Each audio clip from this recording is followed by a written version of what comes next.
Assalamualaikum warahmatullahi wabarakatuh. Apa kabar anak-anakku hari ini? Semoga kalian selalu diberikan kesehatan dan tidak kurang suatu apapun. Oke anak-anak, hari ini kita akan membahas tentang bab 1, yaitu materi dinamika perwujudan Pancasila sebagai dasar negara.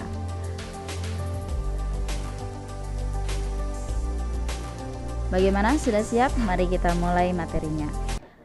Pada masa awal kemerdekaan negara Republik Indonesia tahun 1945 sampai tahun 1950, Pancasila mendapat banyak tantangan dari berbagai pihak seperti Belanda, bahkan dari masyarakat Indonesia itu sendiri. Ada yang ingin menggantikan ideologi Pancasila kita sebagai dasar negara dengan ideologi lain. Ada berbagai upaya untuk mengganti ideologi Pancasila di kala itu. Terdapat pemberontakan terhadap NKRI di sejumlah tempat, yaitu sebagai berikut. Yang pertama, ada pemberontakan PKI atau Partai Komunis Indonesia, ada pemberontakan DITI Darul Islam Tentara Islam Indonesia di Jawa Barat dan Jawa Tengah, ada APRA, ada Andi Aziz, dan pemberontakan RMS atau Republik Maluku Selatan. Hal tersebut dikarenakan adanya pertentangan dari berbagai pihak tentang Undang-Undang Dasar sementara tahun 1950, di mana presiden berfungsi sebagai kepala negara dan menjadi bagian dari pemerintah. Namun, tanggung jawab pemerintah berada di tangan Perdana Menteri bersama para menterinya. Dan nyatanya, penerapan Pancasila pada periode tahun 1950 sampai 1959 cenderung diarahkan sebagai ideologi liberal. Hal ini ternyata tidak menjamin stabilitas pemerintahan itu berjalan dengan lancar. Karena tidak adanya kestabilan pemerintahan, maka pemerintah Indonesia pada tahun 1955 mengadakan pemilihan umum untuk pertama kali, yaitu pada tanggal 29 September tahun 1955. Terpilih 272 wakil rakyat sebagai anggota DPR. Kemudian pemilu ini juga berhasil memilih anggota-anggota lembaga konstituante sejumlah 550 orang. Pada tahun 1950 sampai 1959 muncul sejumlah pemberontakan yang bertujuan melepaskan diri dari NKRI. Di antaranya adalah sebagai berikut.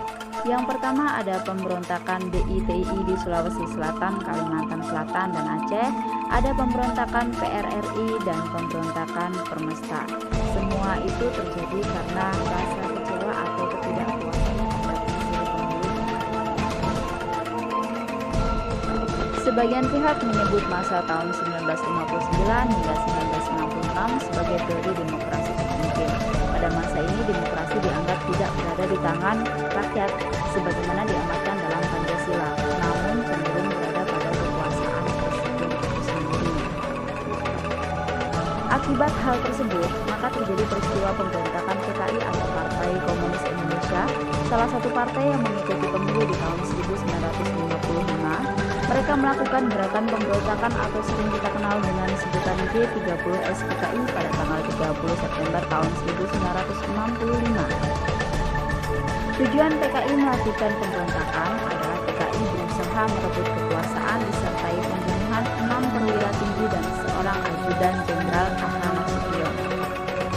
Setelah terjadi pemberontakan di berbagai wilayah negara Indonesia, maka pada tanggal 12 Januari tahun 1966 terjadi demonstrasi mahasiswa dan rakyat yang kala itu ingin menyampaikan beberapa tuntutan, dan demonstrasi tersebut dikenal sebagai Tripura atau 3 tuntutan Timur-Timur.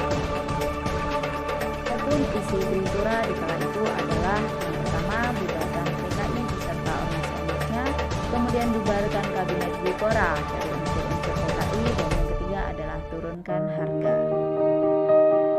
Baik anak-anak, saya cukupkan materi kita pada hari ini. Minggu depan akan kita bahas materi berikutnya. Tetap semangat belajar dan